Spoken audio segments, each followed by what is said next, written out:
మూడం అంటే ఏమిటి? ఈ మూడం అనేది రెండు రకాలుగా ఉంటుంది. ప్రతి ఏటా మూడం అనేది వస్తుంది. ఈ మూడంలో ఎలాంటి పనులు చేయకూడదని, ఎలాంటి శుభకార్యాలు కూడా జరపకూడదని మన పెద్దలు పురాణాలు కూడా చెబుతూ ఉంటాయి. ఆ మూడం వచ్చినప్పుడు ఎలాంటి జాగ్రత్తలు తీసుకోవాలి, ఎలాంటి శుభకార్యాలు చేయకూడదు, ఎలాంటి పనులు చేయకూడదో ఇప్పుడు తెలుసుకుందాం. మూడం అనేది రెండు రకాలుగా ఉంటుంది. ఒకటి గురుమూడం, రెండవది శుక్రమూడం. ఇక ఇప్పుడు వచ్చేది 2025 జూన్ 10వ తేదీ నుంచి జూలై 8వ తేదీ వరకు గురుమూడం ఉంది. ఈ సమయంలో భక్తజనులందరూ కూడా జాగ్రత్తగా ఉండాలి. ఎటువంటి శుభకార్యాలు చేయకూడదు. ఈ మూడం రోజుల్లో కనుక శుభకార్యాలు జరిపిస్తే ఏ ఇంటిలోనైనా చెడు సంఘటనలు జరిగే అవకాశాలు ఎక్కువ. అందుకనే ఈ మూడం సమయంలో ఎలాంటి శుభకార్యాలు చేసినా ఆర్థిక నష్టం కూడా కలగవచ్చు. శుభకార్యాలు ఎప్పుడూ కూడా గురుబలం, శుక్రబలం ఉంటేనే జరుపుకోవాలి. ఈ మూడం సమయంలో గురుగ్రహానికి, శుక్రగ్రహానికి తక్కువ శక్తి ఉంటుంది. ఈ రెండు గ్రహాలు బలహీనంగా ఉంటే ఏ పని చేసినా కూడా కలిసి రాదు. అందుకే దీనిని మూడమని అంటారు. మూడం సమయంలో పెళ్లి చూపుల వంటివి నిర్వహించకూడదు. పెళ్లిళ్ళు కూడా ఈ సమయంలో జరపకూడదు. ఒకవేళ పెళ్లిళ్ళు జరిపిస్తే కొత్త దంపతుల మధ్య సౌఖ్యత ఉండదు. గొడవలు పడుతూ ఉంటారు. విడిపోయే అవకాశాలు కూడా కలవు. అందుకే ఈ మూడం సమయంలో పెళ్లి చూపుల వంటివి కానీ, వివాహాలు వంటివి కానీ జరపకూడదు అని మన శాస్త్రం చెబుతోంది. శుభకార్యాలను ఈ మూడం సమయంలో ప్రారంభించకూడదు. అలా చేస్తే చెడు జరిగే ప్రమాదం కూడా ఉంది. లగ్నపత్రికలు రాసుకోవడం, పెళ్లి పత్రికల జోలికి వెళ్ళకూడదు అని కూడా మన శాస్త్రవచనం.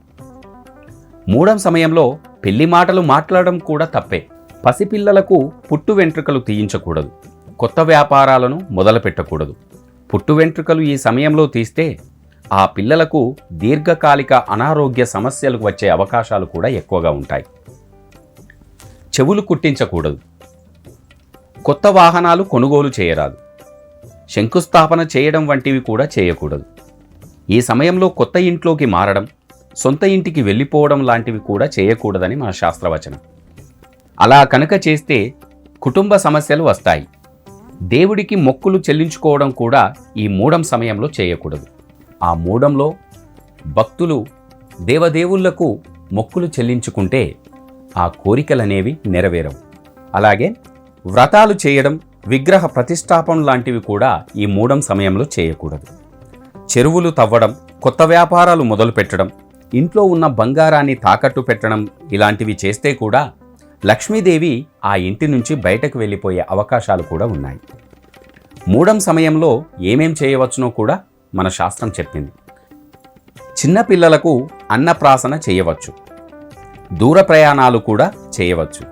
ఇంటికి ఏమైనా చిన్న చిన్న మరమ్మతులు ఉంటే కూడా నిరభ్యంతంగా చేయించుకోవచ్చు. భూములు అమ్మడం, భూములు కొనడం లాంటివి కూడా చేయవచ్చు. అగ్రిమెంట్లు రాసుకోవడంలో తప్పులేదు. రిజిస్ట్రేషన్ పనులు చేయించుకోవడం కూడా ఈ సమయంలో అనుకూలమే. విదేశాలకు వెళ్ళడం, కొత్త ఉద్యోగంలో చేరడం వంటివి కూడా చేయవచ్చు. కొత్త బట్టల్ని కూడా కొనుక్కోవచ్చు.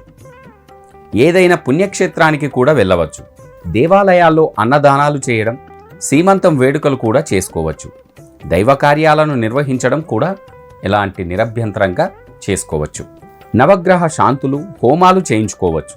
మూడం సమయంలో బాలింతలు, గర్భిణులు ప్రయాణం చేయడం మంచిది కాదు. ఒకవేళ చేయాల్సి వస్తే అశ్విని లేదా రేవతి నక్షత్రాల్లో ప్రయాణం చేయడం అత్యంత శుభదాయకం. ఈ మూడం సమయంలో భక్తులందరూ కూడా శుభకార్యాలను చేయకపోవడం అనేది ఎంతో మంచిది.